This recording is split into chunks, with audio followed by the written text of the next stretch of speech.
You've had a busy few days, to say the least. The last time we spoke with you, you visited Colombia.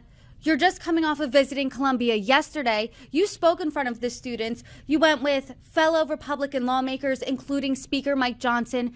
Can you talk to us about your experience a bit? Sure. So prior to the press conference that we actually had a few moments to sit down and have a conversation with the president of the university.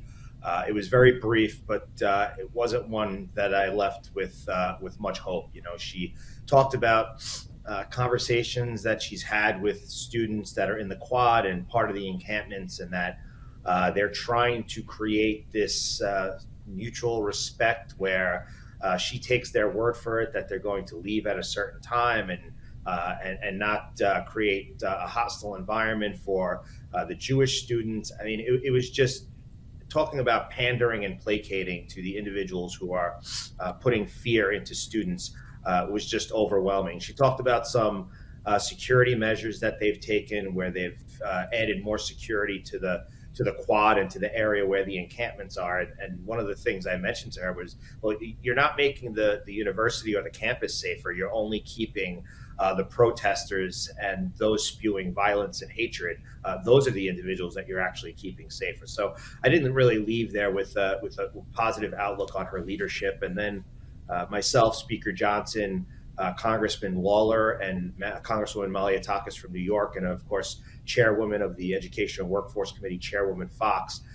We conducted a press conference. We walked outside outside of the steps of the library, where we were met with chants of "From the river to the sea, Palestine will be free," chants of "Death to America, death to Israel," um, you know, lots of boos. And it was very telling of the situation at the university, because there were hundreds, if not more, of students, both protesters and Jewish students, who actually were there to hear what their elected representatives from across this country had to say.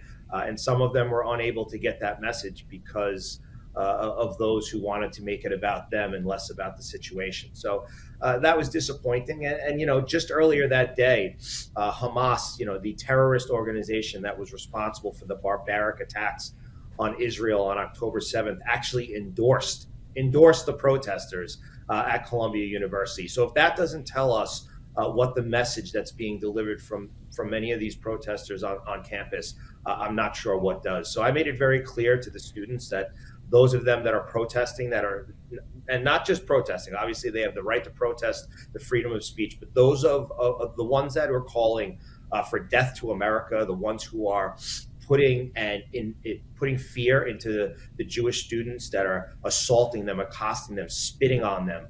I mean, we heard stories from students that it was disgusting. And those that are committing violent acts, they are part of the problem. When you are being endorsed, and the steps that you're taking, the actions that you're taking, are being endorsed by a terrorist organization, you yourself are acting like a terrorist.